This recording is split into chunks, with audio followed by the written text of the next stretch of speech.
Oh, yeah. What's up, y'all? It's your boy, the one and only A Switch. Where my damn. Sorry, I need my comfort pen. I don't feel comfortable. I don't feel easy without it. AKA the Komake Tiger Dropper. AKA Mr. Tough Nipples. That gets me every time. It really does. AKA the newly appointed Elden Lord.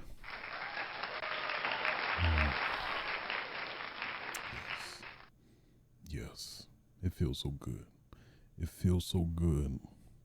We'll talk about that later. But still maidenless. Still maidenless. And slightly tarnished still. AKA the undisputed, undefeated, uncontested social distancing champion. AKA the Nicolip Master. Bringing you yet another episode of Switches Sites, episode 147. 47. For those that don't know, Switches Sites podcast is a solo video game podcast where your boy A Switch just talks about that. Yeah. Man. Oh, I totally forgot. Oh man, it feels like it's so long ago. It's kind of crazy, but man, we gotta at least somewhat off to start everything off topic at least. Before that, today's date is March 31st, 2022. Hey, I'm just saying, y'all better watch out tomorrow. I wouldn't get your hopes up. If you meet some girl or whatever, I mean, I would be very cautious because you never know. People getting crazy out here. Somebody probably have a YouTube prank channel set up or whatever for TikTok. I don't even know how that even works anymore. That's clearly how I'm very detached, but I digress. Anyway, man, oh my God.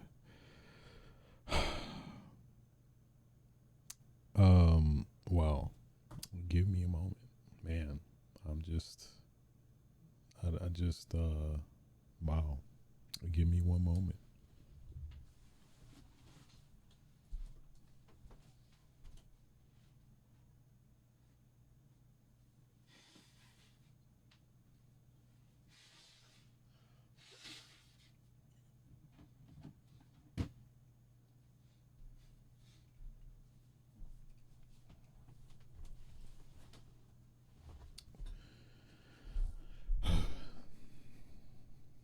Sorry, I had to.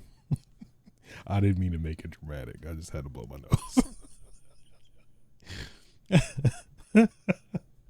Anyway, oh man, let's talk about clearly the biggest elephant in the universe. I'd say at this point, what happened Sunday? Of course. I think what is least probably established now as the slap heard around the world, which, hey, so just a quick breakdown. So this happened at the Oscars. Yeah, the Oscars. I clearly wasn't watching it. I really had no interest in watching it until said thing happened, which of course, unless you've been under a rock, I don't know, but at least to reiterate. So basically Chris Rock was the host of the show. And basically, like when comedians start stuff off, they start taking jabs at people, of course. And of course, Chris Rock decided to take a jab at Jada Pinkett Smith, who was of course there with her husband Will Smith, and basically made a pretty pretty bad joke about um, Jada being bald, which at least is due to her alopecia. And man, I still kind of think about it. It's still pretty crazy, but either way, yeah. So basically, made a very poor taste joke. Like he said, Jada is gonna be in Jada. What was it? GI Jane 2 or whatever. Basically referencing how she did she cut her hair on her own accord, or she was forced to. I forgot. But either way, that was clearly the joke. And yeah, it wasn't definitely wasn't funny. I mean, I guess technically Will laughed, but I think, it was kind of that laugh where you just like, I don't know. I feel like it's a laugh where you like just laugh and just to keep an image more or less, and not really, deep down it's like I didn't really like it at all. And then Jada was very disgusted by it. So she looked at Will, or I think Will looked at her and saw how like annoyed and disgusted she was by it, and probably embarrassed, to be honest. I'd understand that too. I mean, clearly all of your peers in the same room, and you cracking just a very low ball joke at her. So anyway, yeah, Will's like, oh wait a minute, oh no, this ain't cool. So then he got up, walked up to the stage to Chris Rock, and then literally just slapped the shit out of him. To be honest, he just slapped the taste out of his mouth. Man, that was a pretty good slap. I ain't gonna lie. To be honest and to be transparent, I'm not one for violence. I don't condone violence, but I mean, in some situations, I think like this one, I mean, I understand. That's all I'm gonna say. So yeah. But yeah, slapped him, slapped the taste out of his mouth, and then sat right back down. No security, no nothing came for him, and that was just like crazy. I don't know. I think a lot of people thought it was like staged or something like that. That it was like some stunt or whatever. But no, that was real. Because after he sat down, he was like, what did he say? Um, he's like, keep my wife's name out your mother mouth, and keep my wife's name out your mother mouth. So you Chris in between, he's like, it was a GI Jane joke. Like, like that was supposed to change anything. I mean, it did. It didn't. So anyway, then pretty much after that whole moment, it was just memed, of course, with the internet memed and talked about to oblivion. It feels like it's died down now, of course, but like anything. What's even funnier too is that slapped the taste out of Chris's mouth, and then freaking won best actor Oscar as well. Shortly, I'm not sure the timing because I didn't watch it. I just was catching up on Twitter and just seeing that clip exclusively, but at least won that best actor. Man, that, I mean, say what you want, but I mean, that was just a monumental night for Will, for better or worse. But at least my interpretation of it, I know I think I've tweeted about it as well, but hey, Will was defending his wife for a very lowball, insensitive joke. That, I mean, I get it. I'm just gonna say I get it. I mean, growing up where I grew up, I'm just saying it's it's not. I would it would not be wise to not expect to get slapped for going making jokes about people at their expense. You know, especially considering how at least sensitive Jada is about it, because she didn't cut her hair off on her own accord. She cut it because of the alopecia. So, I mean, I get it. That's all I'm gonna say. I understand. In terms of sides, I mean, I'm kind of on Will's side for that. I mean, I get it. He was protecting, defending, and you know, when how you feel about like somebody coming at you versus how you feel about somebody you deeply care about, that can't necessarily, I don't even know the word, but somebody you care about and you know how they feel about something they're sensitive about or whatever, that those are totally two different triggers, I'd say.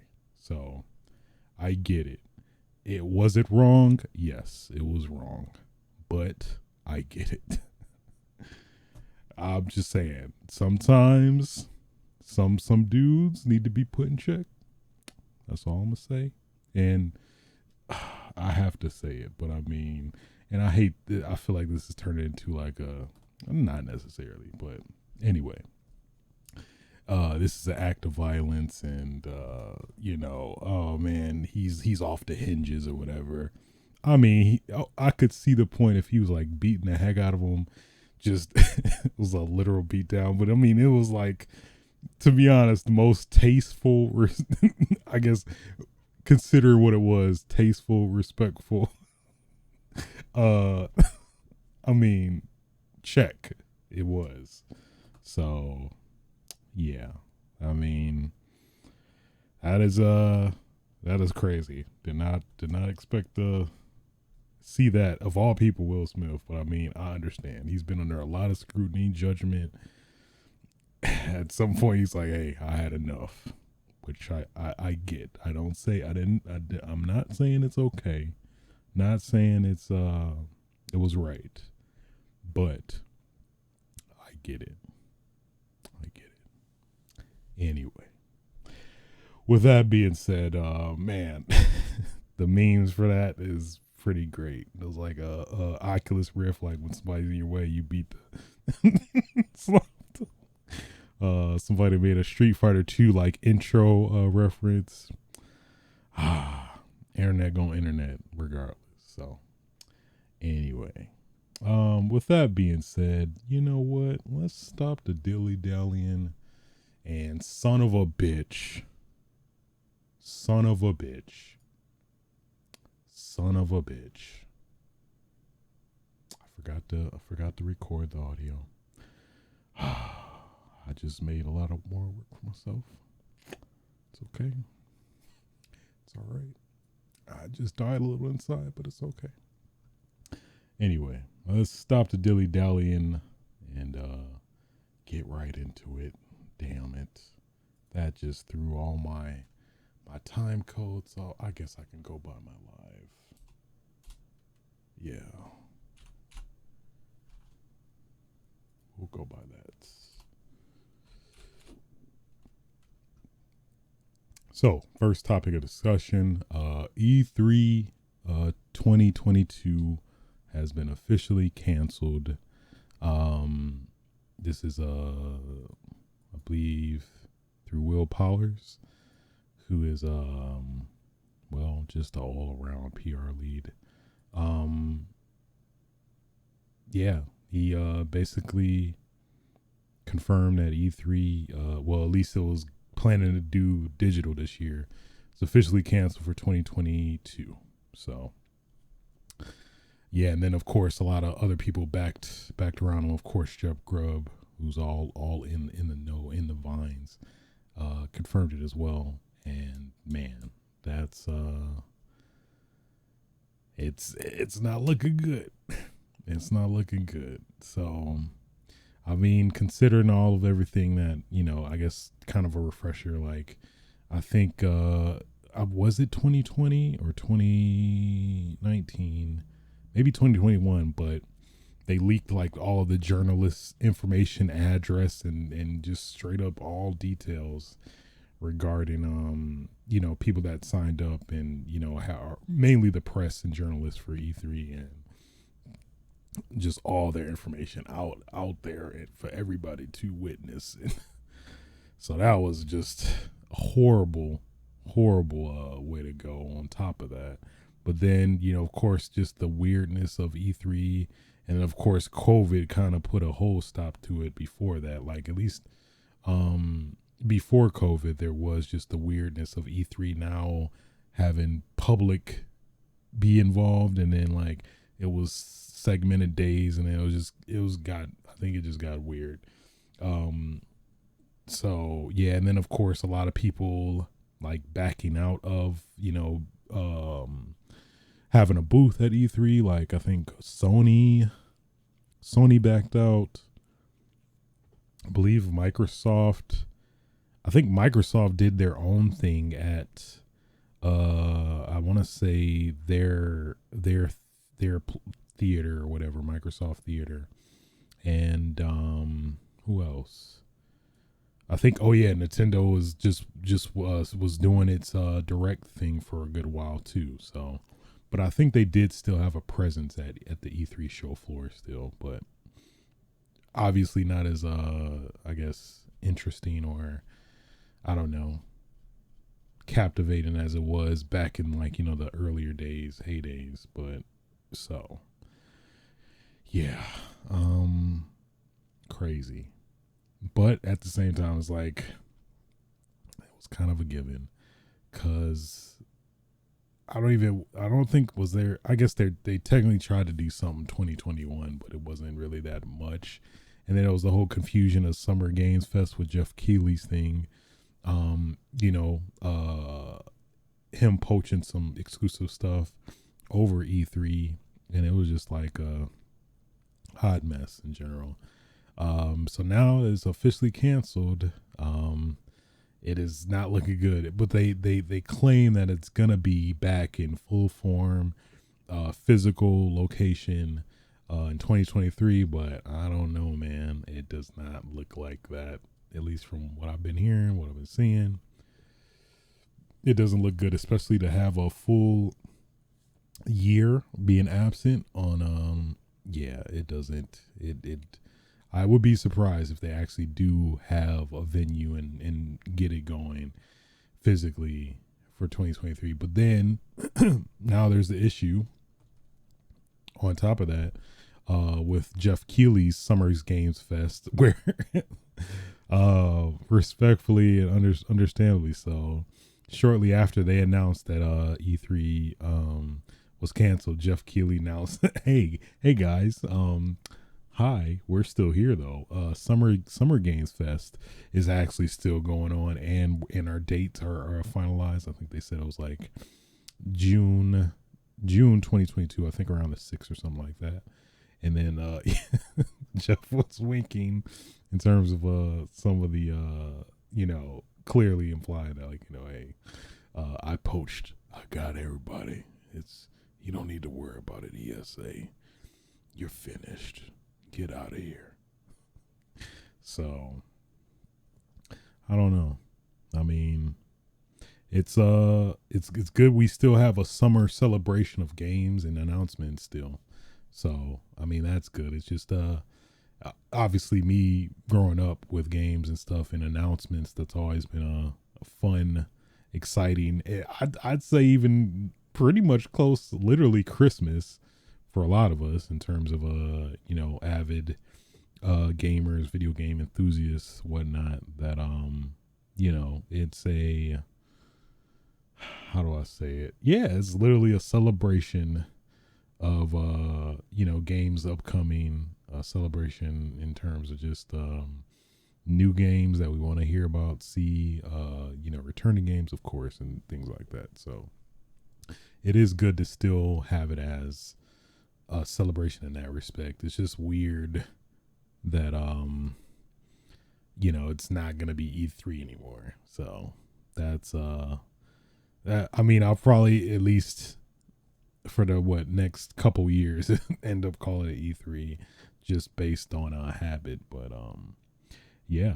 So I mean, considering the company itself, I mean, it's definitely deserves this considering all the just mismanagement and just poorly executed stuff that they've obviously displayed throughout these past couple of years, especially when COVID hit. So it looks like pretty much this is gonna be Jeff Keighley's show for summer. But I feel like on top of that, he's gonna pick up the momentum and steam because I think they said a lot of people are actually going with Jeff's show instead of E3, which I'm guessing that's probably to some extent why E3 decided to cancel, or the ESA decided to cancel E3 for this year. So crazy stuff, man.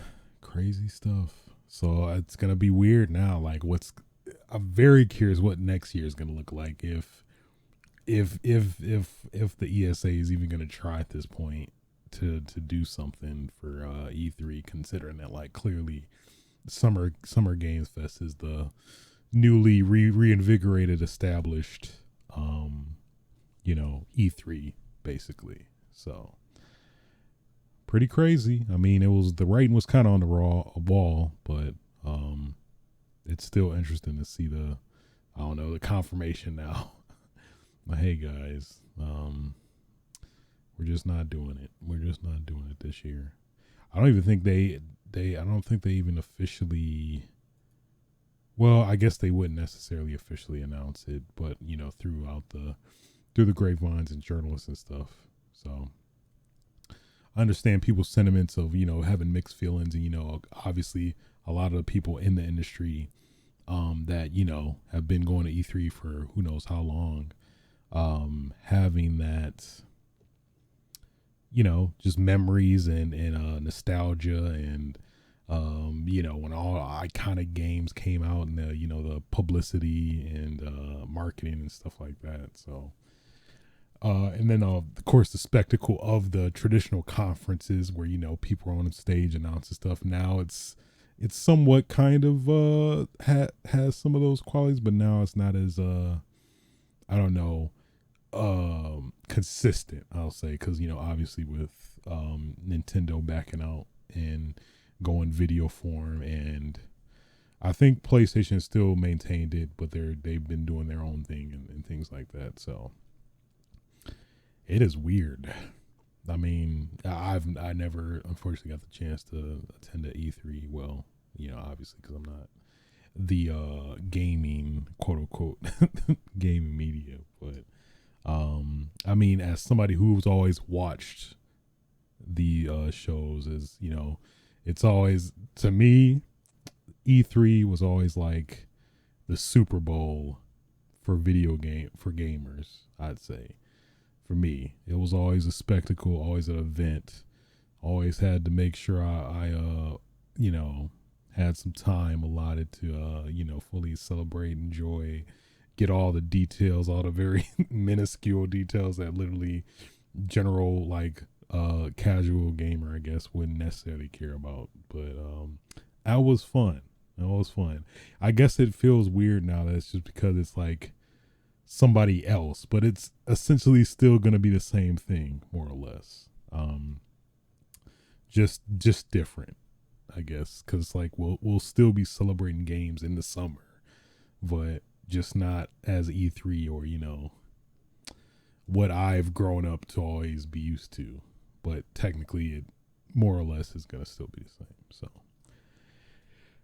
I would. I mean, I understand it, and I mean it's definitely a better decision, but it's still it's a weird part of me that feels somewhat slightly bittersweet that like somebody is going away. But I mean, I think that's just a natural, human type thing. But yeah. R.I.P. to E3. R.I.P. E3. It was so long we knew ye. Hey, I'm not a rapper though.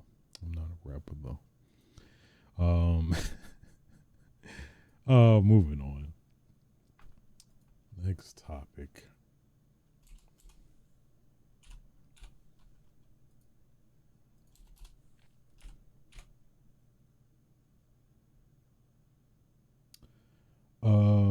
Actually, damn it. I should have not done that. Anyway, PlayStation Plus, the service we know have to have to know if you want to play online games, but at least the service that we all know and are accustomed to as of today. Basically, they announced a whole new tiers or multiple tiers in terms of their existing PlayStation Plus subscription, with the obvious intent to directly compete with Xbox and their offerings.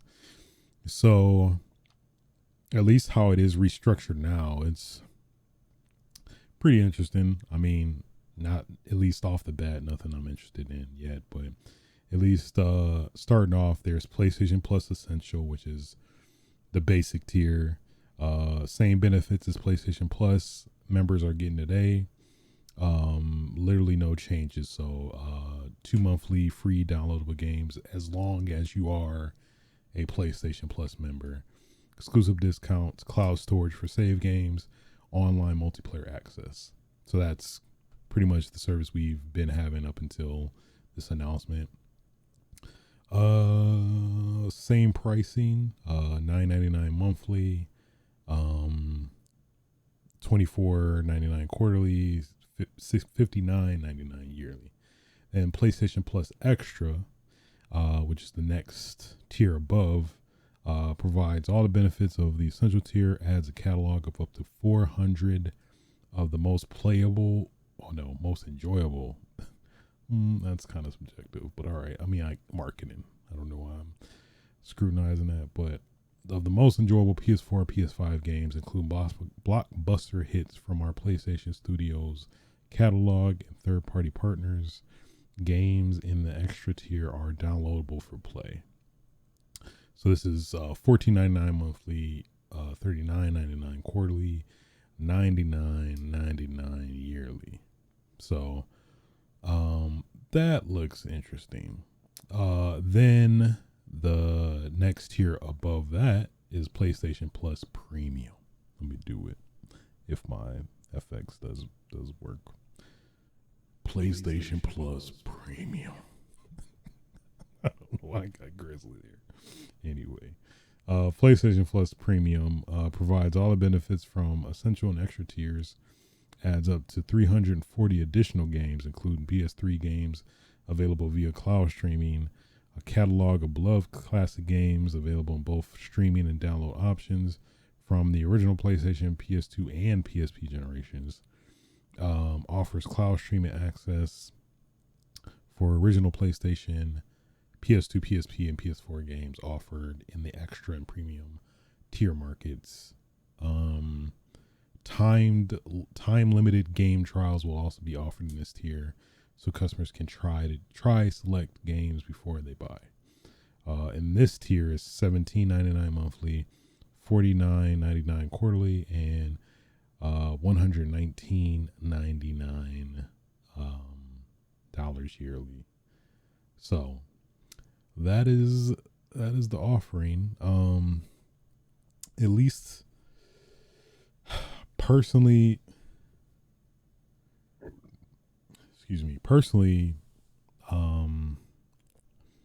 yeah, it at least doesn't really captivate me to upgrade. At least I don't really see any incentive to do it. I mean, I could see PlayStation Plus Extra, which is the second tier, being somewhat interesting because you have access to a catalog of PlayStation games, plethora of them, and you can download, or I think, can you only download? Yeah, I guess you can only download Which in that case, I mean, I'm actually fine with, because I don't ever see myself streaming a game when I could just download it instead. I guess with maybe the only possible exception is that, like, if I really was hardcore wanting to stream games like to my phone portably, but I feel like anywhere you go portably, at least the speeds generally aren't enough, because you're more than likely result into data. I guess if you're at somebody else's place with Wi-Fi, or at some other location with Wi-Fi that's actually good and not horrible hotel Wi-Fi, at least that's always been the case, then maybe. But at least personally, I don't see myself doing that. I'd rather hook up hardware and play it locally than stream anything. So I guess if I was interested in any of the tiers, I think this would definitely be the one I would be most interested in. Um, yeah, specifically just being able to download games and play it versus having to exclusively stream it, which is within that the plus premium tier, where they do give you the PS3 games, but it's only available via cloud streaming, of course, because PlayStation can't figure out how to provide native backwards compatibility. So that doesn't entice me at all, especially having a PS3 hooked up and ready to go.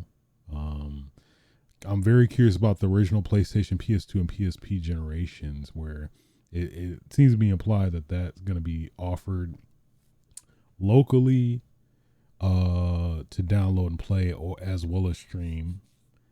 Which, sure, I guess. Um,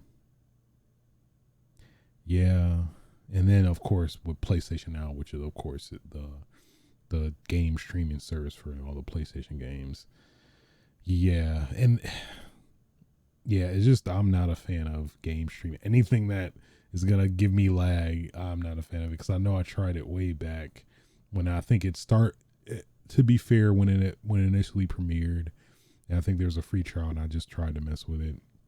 Played a game like, I think Earth Defense Force 2023 or something like that, and the lag was pretty noticeable. It wasn't unplayable, but it was very noticeable. And I don't know, just like I'd rather play it locally. I just would personally not want to deal with any additional lag that I can avoid, especially something like as sensitive as games. But I mean, things maybe could have changed. It's been like, I think I was messing with that in like 2014, but still, personally, I'm a proponent for local play, if possible. Maybe if you want to try, I think the only like interesting aspect of streaming games I could see personally, at least that I would realistically maybe want to mess with, is like, let's say I'm interested in a game, like I'm navigating a store for PlayStation, and I'm like, man, this game looks kind of cool, but I don't know. I feel like I want to maybe mess with it a little bit before I want to fully try it.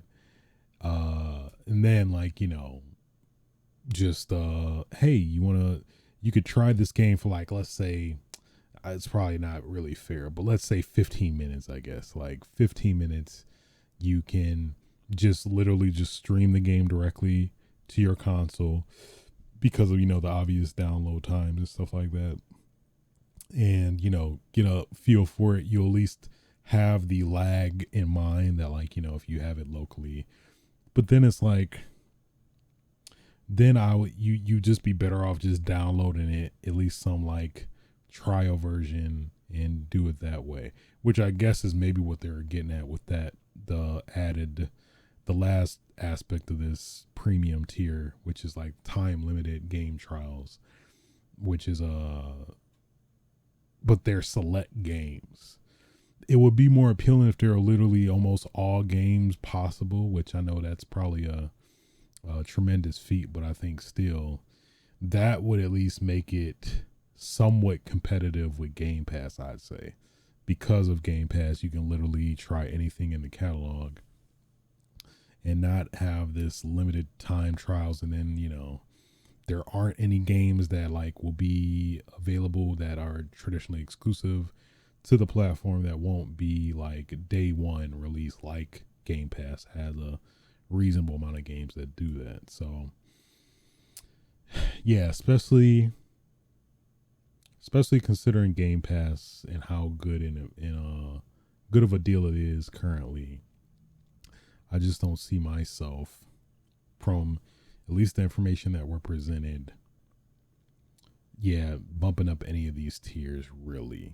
Um, I could see maybe going to plus extra if they give you an option like Xbox, where if you if you like me and you stack your subscriptions, I think for PlayStation I'm like stacked until like 2026.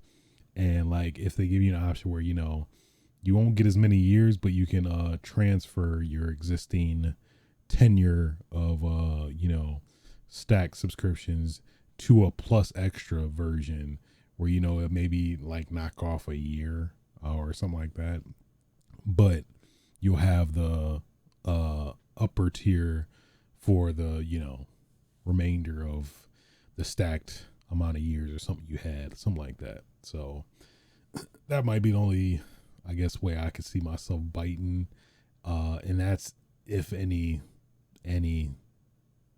I'd bite really. But I don't know, for people who don't play a lot of games or own a lot of games, plus extra I think is definitely a pretty solid choice if you don't have an Xbox or don't plan to get an Xbox, or maybe just like, I don't know, not have anything physical and just have a PS5 and a Series X or S, and being able to play whatever offering of 400 PS4 and PS5 games. So it's interesting. I'll say that. Very interesting. It definitely is not directly, I don't think it's competitive enough towards Game Pass.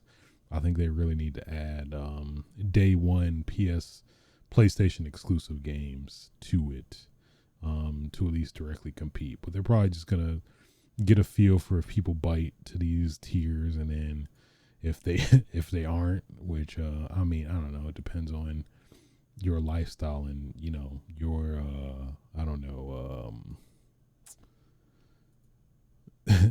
a level of gamerness, I guess, to even see if that's even like, I don't know, feasible for people. I guess we'll see, but I think in an interview with Jim Ryan, the head of PlayStation, I think he said like, we don't think that's a sustainable model where, I guess, releasing games exclusively to new exclusive releases, coming directly to the service to play day one, not seeing that as a sustainable option. But he basically also gave himself a little blank where he's like, but don't want to set anything in stone or something like that. I don't know, I'm paraphrasing, but so I think if anything, this is definitely experimental, and probably see what happens after it, and then probably make whatever changes they need to after that. But for me personally, as somebody who like pretty much buys whatever I'm interested in, yeah, I don't see myself upgrading anytime soon unless they, I don't know, add some more enticing features like, but that would be a little scummy though. The one thing I was gonna suggest is that if they presented backwards compatibility with PS3 games, but I think that would be even scummier if you like restrict that to a subscription for like you need a subscription in order to put your PS3 games in a PS5 and it works. I guess they can use the key excuse where you have to, it'll read it and get the key, and it's the CD technically is the key to play the downloadable game, but No, still, because like Xbox does that with backwards compatible games too. So I mean, and that's for free. So yeah, it's like they can't. I can't really see any other way to make it more enticing other than to do a similar model to Xbox Game Pass, where getting a lot of day one exclusive games, some third party games being day one as well. Um, that's the only thing I can see really competing with this seriously in terms of you know upgrading from the base subscription model. So it's fine. It's fine. But this is, I guess, was the rumored subscription, additions, which is pretty much, I think, what a lot of us speculated anyway. So take it or leave it. For now, at least, I'm leaving it. I'm leaving it. Moving on.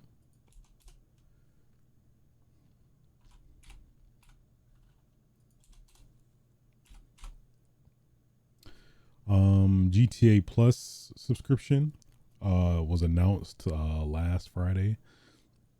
So man, this Rockstar just doesn't need it's enough money. It just they can't get enough money. They can't get stop getting money. Rockstar can't stop getting money. So yeah, GTA Plus was announced as a membership delivering exclusive benefits for GTA Online. So at least to read from their website, GTA Plus is a new membership program exclusively for GTA Online on PlayStation 5 and Xbox Series Xbox Series X, launching on March 29th and providing easy access to a range of valuable benefits for both new and long-standing members on latest generation consoles. Being a GTA Plus member gets you a recurring monthly GTA $500,000 direct deposit to your Maze bank account, plus the opportunity to claim properties in and around Los Santos that unlock gameplay updates you may have missed out on. Special vehicle upgrades, member only discounts, GTA money and RP bonuses, and more each month.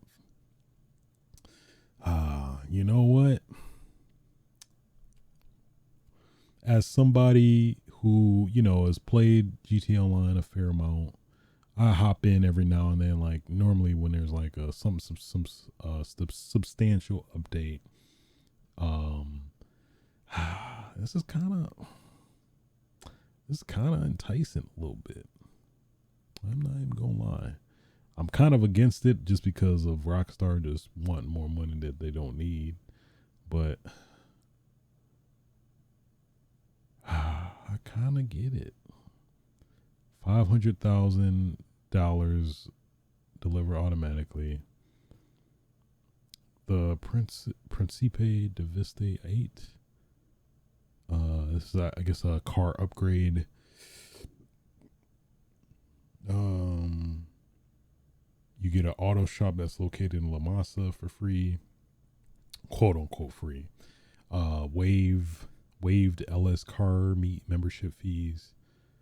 Current LS Car Meet members with GTA Plus would be reimbursed with $50,000 in GTA money during this event period. Yacht owners can upgrade to the Aquarius Super Yacht at no additional cost.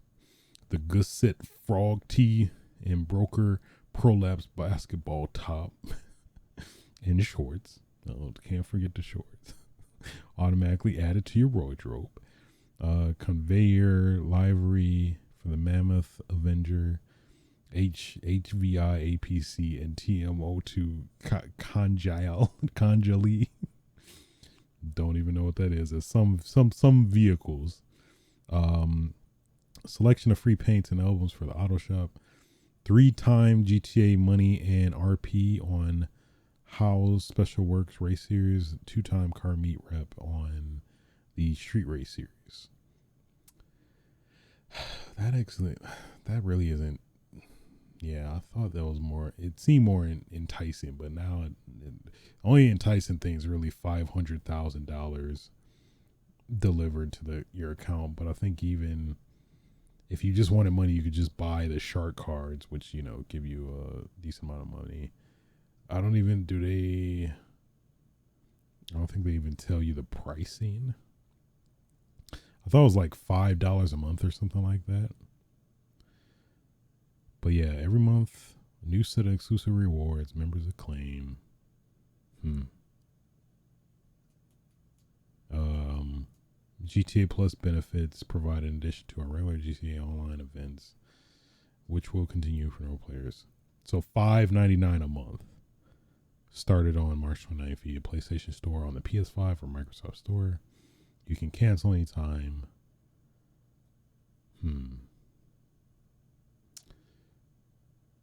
Yeah, I don't know.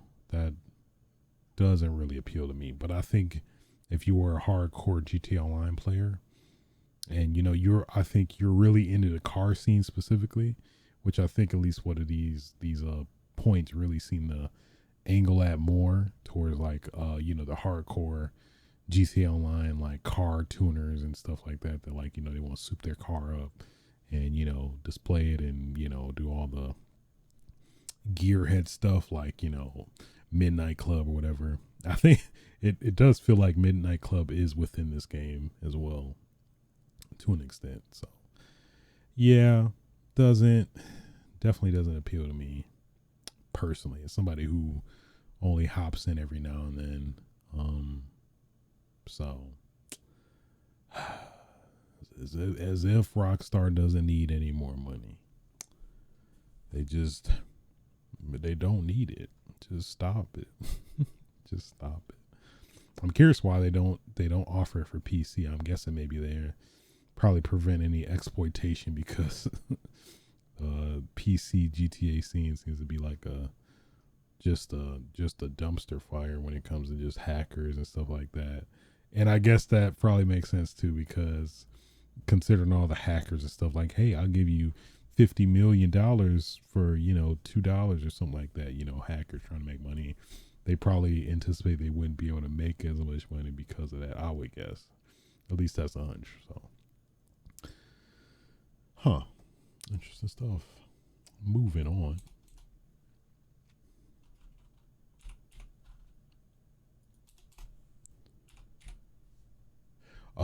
Breath of the Wild 2, Legend of Zelda, has been delayed to spring 2023. I think a lot of people felt this. I don't know. I thought maybe it could have been because like they already had the groundwork and template for the first Breath of the Wild. That I was like maybe they might be able to pull it out, or maybe it is technically ready. Maybe they're just doing it from a marketing standpoint, strategic standpoint, maybe pushing it back. But yeah. We barely heard anything since like what I forgot when was the last we really heard about it. So sure enough, delayed to spring 2023. That's damn near a full year from now. So hey, what was that Shigeru Miyamoto quote? Oh, let me look it up.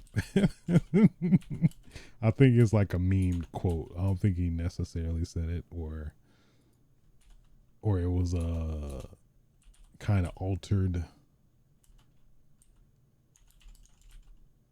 Game release quote. What was it? A rushed game is forever bad. It was something more like deep than that. Like a good game. What was it? It's gonna kill me.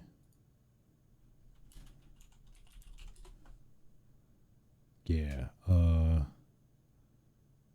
A delayed game is eventually good, but a rush game is forever bad. I think that was it. Which is legit. It's true. I mean, I'd rather wait for a game if it clearly isn't ready then, and it sucks if they were to release it versus it coming out, when it's ready and actually is really good. So That's at least for me, that's how I feel. I know there's some people that maybe are patient, some people that may not even be able to get to it, and then of course, now with these modern consoles, it's more of a much of a patch culture now, where it's like, let's just do what we can now, and then we'll release a patch.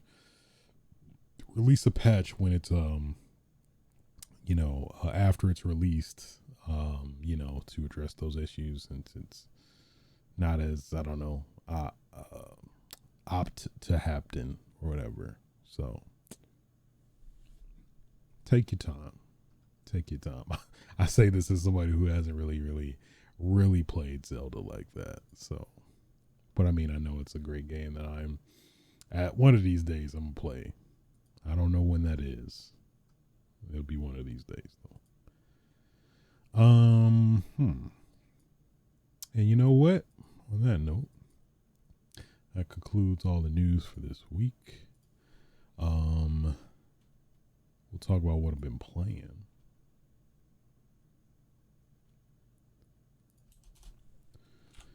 Which has been Elden Ring. And yes, as I said earlier in the podcast, have officially beaten Elden Ring. Thank you. Thank you. It was a rough road. It was some struggling. It was some hardships, but ultimately at the end of the day, I persevered. I just had the resolve. I had the gumption. I wanted it. I wanted it so bad. Shouts out to MVPs. Mimic Tier, man. Mimic Tier is it's kind of, I would say it kind of leads on the side of brokenness. I mean, it is a really good Ash of War. I think the whole Ash of War concept really is very helpful for people, newcomers to the game too, to an extent. Shouts out to the jump and slash, the jump attack in general. I think is just pretty like I wouldn't say broken. It's just like enemy. You can use it to your advantage very easily compared to like a lot of the other moves in the game. Which man, jump attack with a big ass gut sword. Man, it is a problem for the bosses and AI and enemies in general. That was literally probably like 50% of my moves was the jump and slash, just to get in, and then you have the invincibility window when you're jumping for a good amount of time, and then it also dodges a lot of low attacks as well, and then pretty much when you've dodged them and they closed in on you, you have the advantage and get a clean hit. And then I believe it does more poise damage, which is basically the attribute or the invisible meter for enemies, where if they take a certain threshold of damage, they'll get into like a stunned or parry state where you can do a critical hit on them as well. So shouts out to them. Just put in work. I guess I would say, I don't know. I feel like it's always been a thing with From Software games. There's generally some way you can break the game, or like kind of Marvel versus Capcom it, where you can like you could break the game essentially, and do what the game is doing to you, really. Get a, and that's always been my philosophy personally with the From Soft games, is that like the game is difficult, insanely difficult in a lot of cases, and the odds are generally against you in some kind of annoying ways, but at least for me personally, it is very fulfilling to get the upper hand in those aspects. But even then, you aren't fully safe or in the clear. There is still, on top of that, some adversity you do face as well. So, but I mean, I don't feel bad about it at all.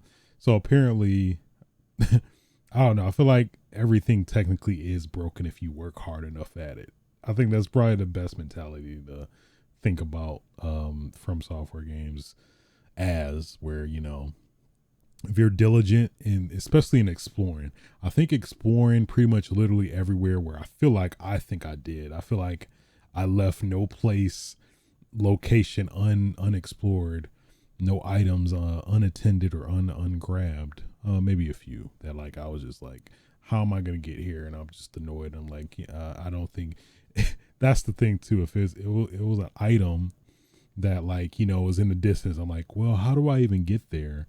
And then I find a way to get there, and then it's like some item that I don't personally really care about, or it's not really something for my particular build, being like a strength dexterity person, I guess, mostly. Well, I guess strength, dexterity, tank, endurance build, if anything, in terms of those being my highest, I'd say highest allotments in terms of my skill trees. But yeah, I don't know. It's yeah, at least it felt like a lot of items weren't worth it. There were definitely some items that were worth it, but I do like the fact that you do get rewarded for the exploration and just playing the game, doing everything, which I think that's the biggest advantage for this game versus other games where there is a lot of side stuff, optional stuff that you can do, but if you do choose to do pretty much almost all of it, you're gonna be like pretty much OP by the end of the game, which that's pretty much what I legitimately did.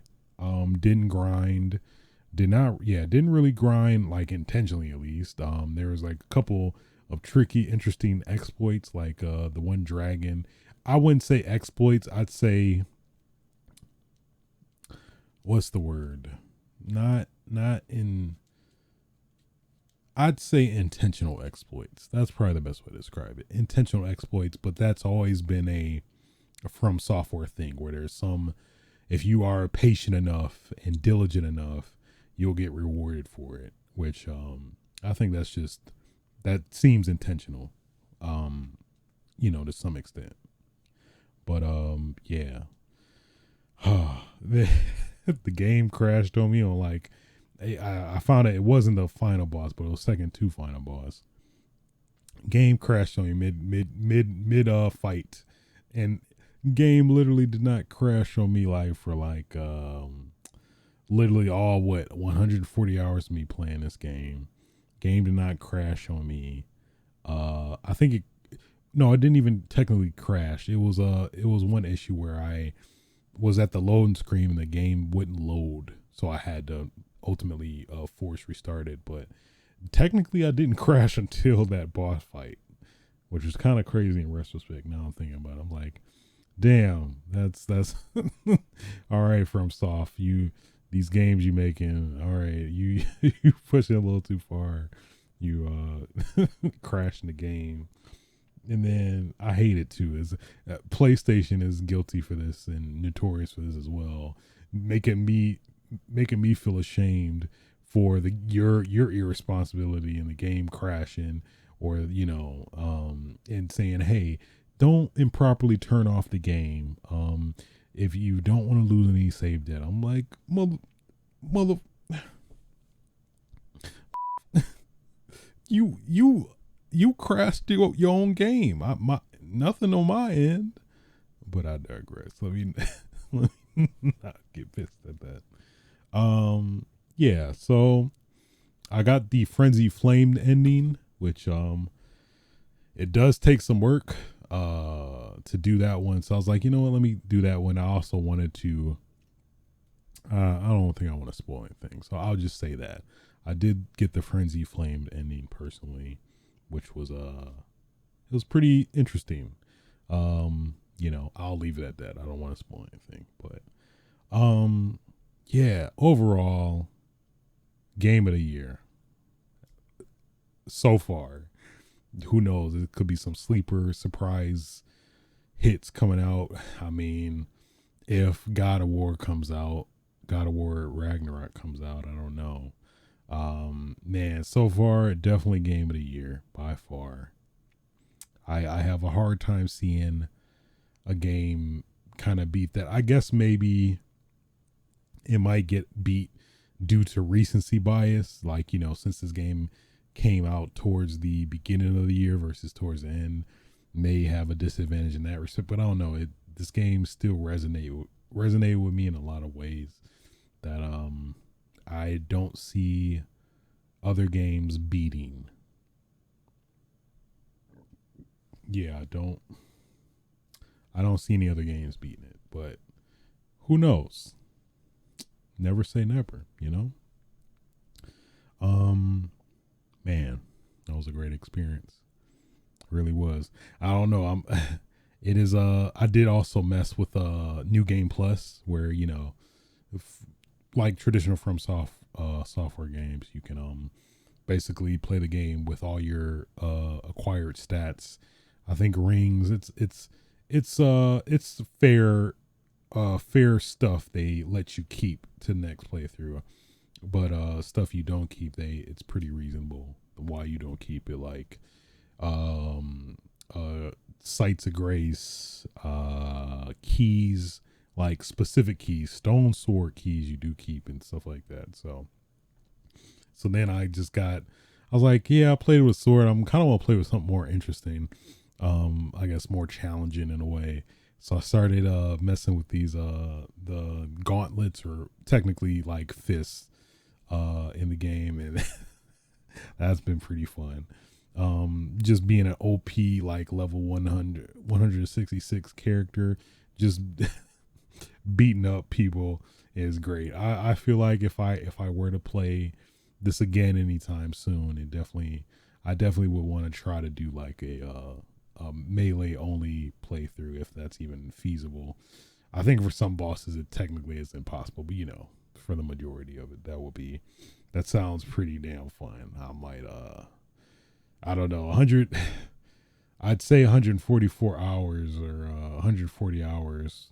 I think the game clock registered 130 hours, but around that range, at least doing everything. But I think if you critical path it, at least for me, especially being a New Game Plus, I think you can um, beat it more frequently in that way, which I don't know. That actually does make things a bit more interesting because, like, I was in a mindset where I have to explore everything and do it all over again, but it's like I got the required items I needed for doing those said things, other than I guess souls. So I don't know. I don't see myself playing it again anytime soon, but I think I'll probably give it a bit, a little while to marinate, add some more like patches and things like that that will improve the game. Maybe add some stuff to it. Hell, I mean, I wouldn't be surprised if we see. I think probably a given. We'll get some DLC. That's kind of been the tradition for the most part for From Software games. I guess maybe the one exception, Sekiro, didn't get any.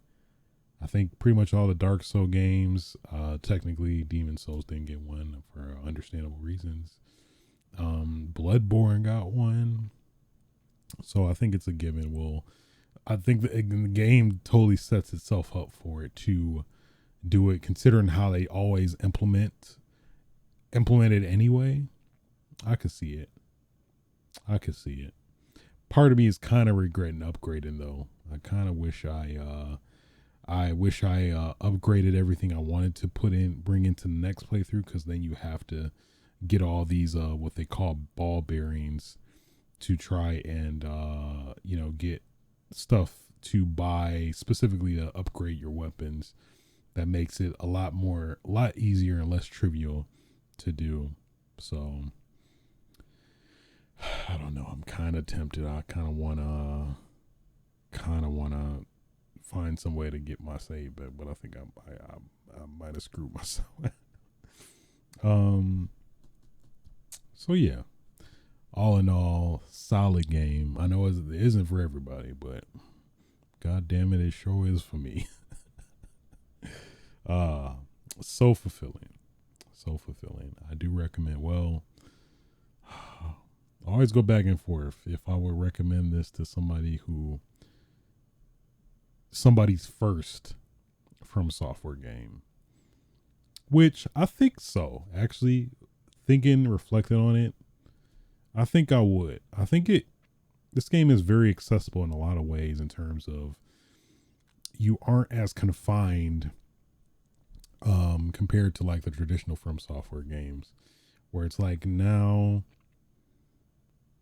yeah, you have a lot more options. Like, let's say you getting your ass kicked by a boss, you can go to another boss, beat their ass, get some souls, level up, and then try again, or keep exploring. And then that's the other fun thing that like it wasn't as prominent in the From Software games, but now it's way more prominent, way more engaging and interesting. Is exploring the map and getting a lay of the land, and finding all the nuances, hidden characters, and quest lines and stuff like that too. So yeah, I would say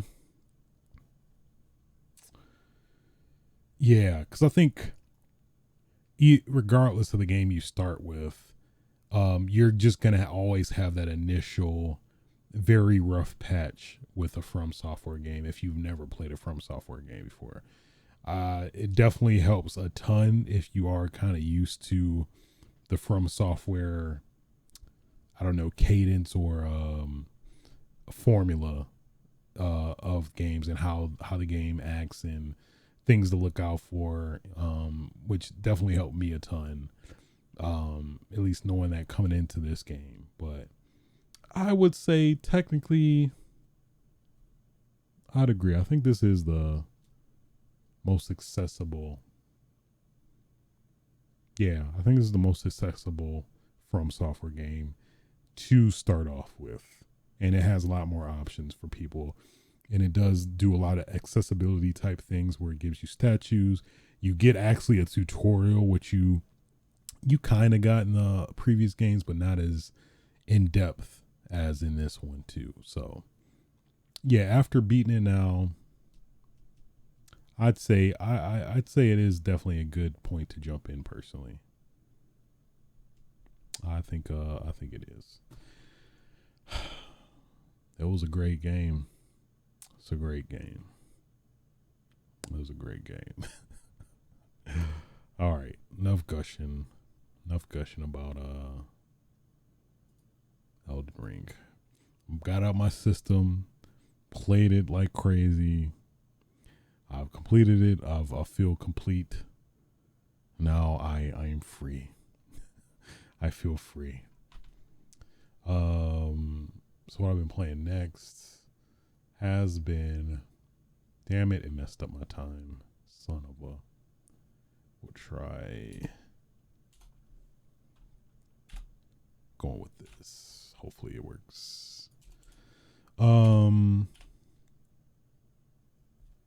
Fortnite.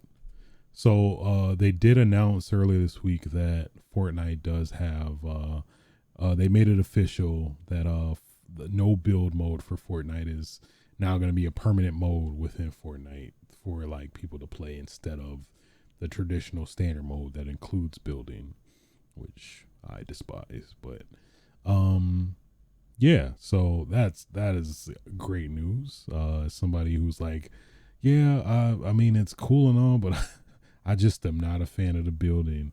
And sure enough, they guys, we've heard you. No build mode.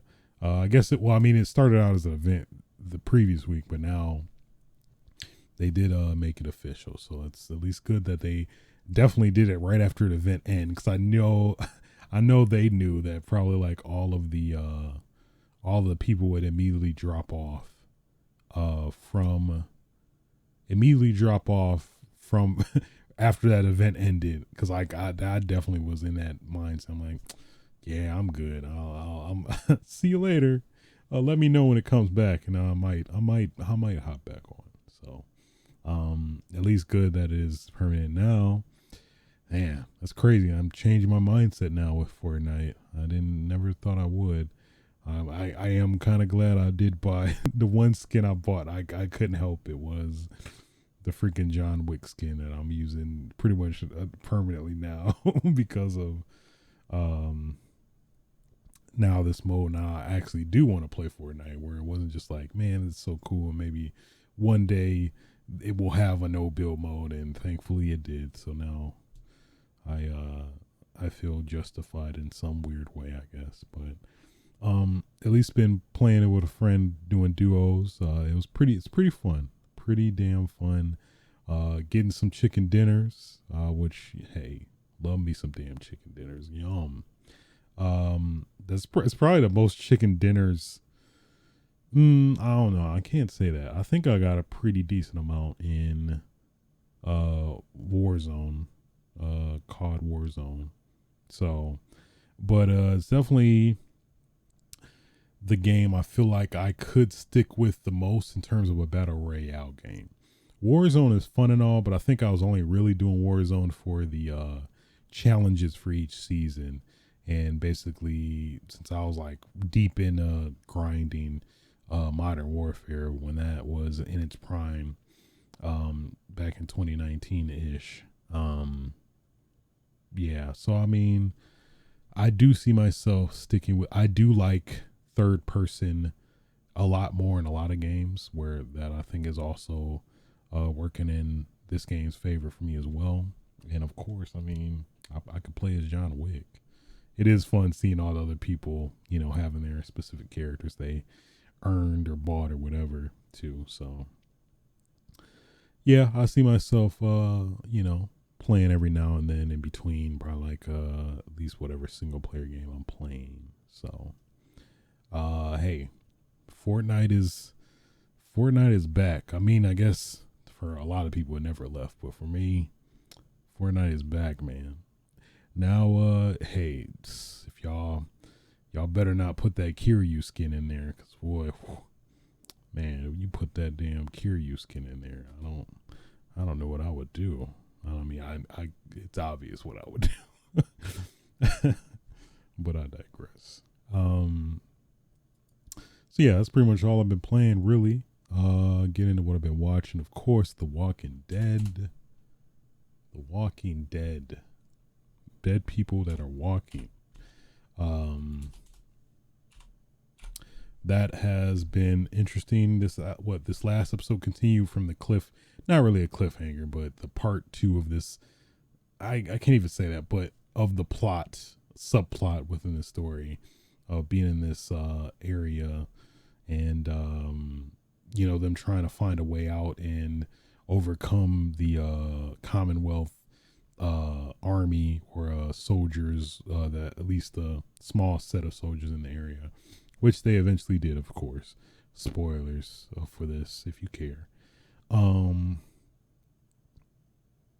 Yeah, so they oh yeah, I forgot the really interesting point with this episode was, damn it, of course, freaking Negan, if you know, if you know, actually interacting with Glenn's son, which, you know, if you know what you know, that's a very interesting kind of dilemma, you know, for apparent reasons if you've watched The Walking Dead, at least previously. So that was an interesting kind of thing.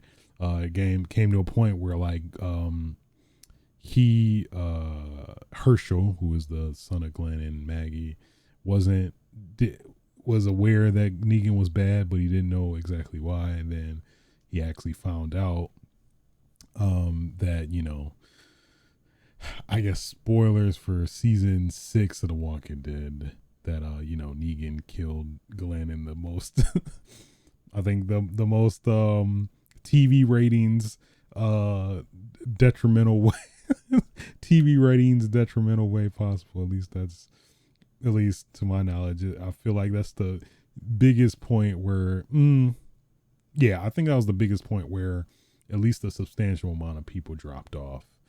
And then of course towards the later seasons where somebody else, but I won't mention that. So yeah, that's so that made for some interesting kind of turmoil with each other. Glenn, yeah, I want to call him Glenn. Herschel pulled a gun on Negan, and you know, he's about to shoot him. He's like, "Hey, we could settle this somewhere else. I promise you, you can have your resolve towards me." Blah blah blah. And Yeah, and then it was resolved for now. But now it's like now that's kind of devalued because they confirmed that there's gonna be a what was it that there's gonna be a Negan and Maggie spin-off show as well in New York, I guess. And I'm like, so it's like, well, he's not really. I guess maybe they could visit that in the show at some point, maybe. I mean, clearly he would have to be with Maggie. I guess that does kind of make it a little bit more appealing now because I think it's probably apparent that Herschel will be with Maggie, and in turn, it'll be a thing between Maggie and Negan to some extent. So, hmm.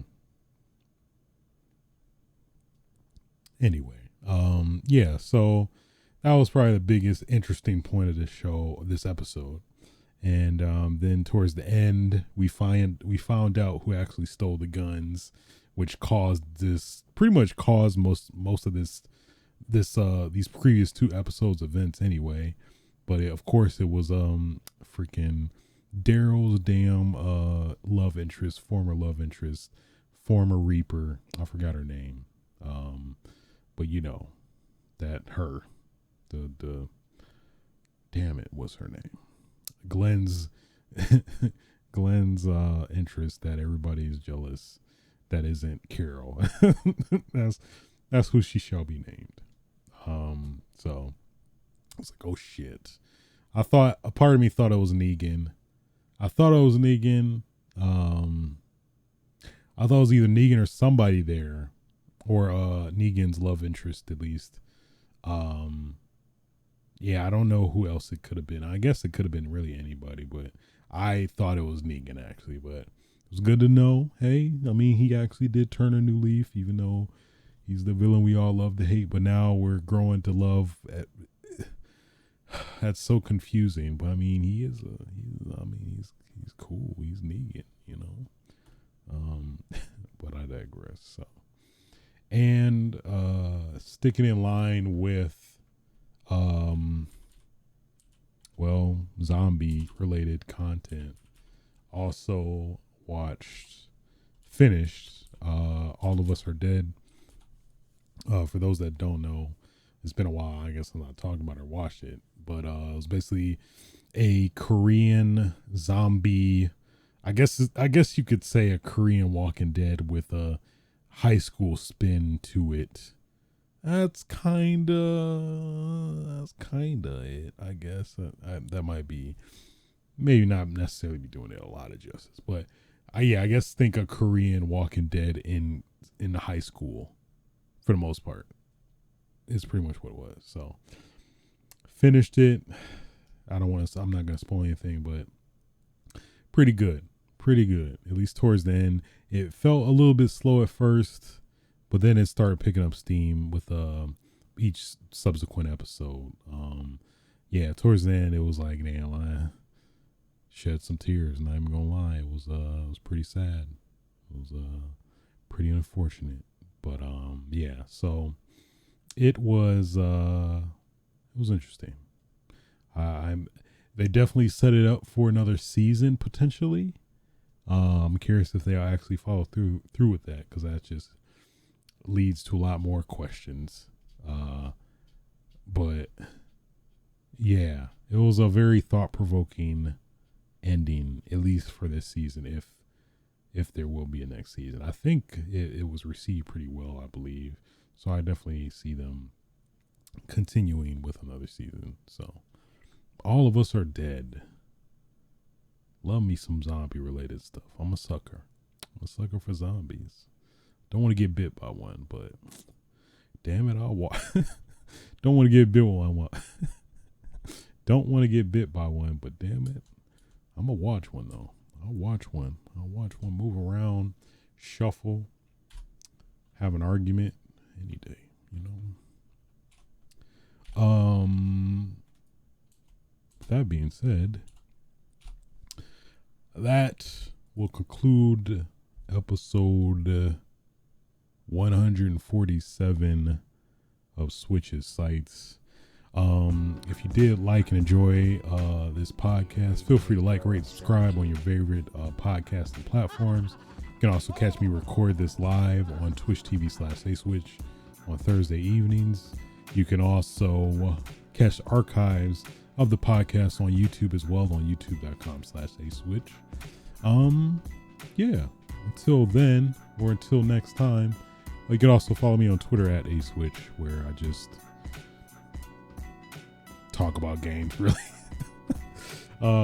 Yeah, well, until next time, guys, get your damn game on. Feel free to fuck. Oh yeah.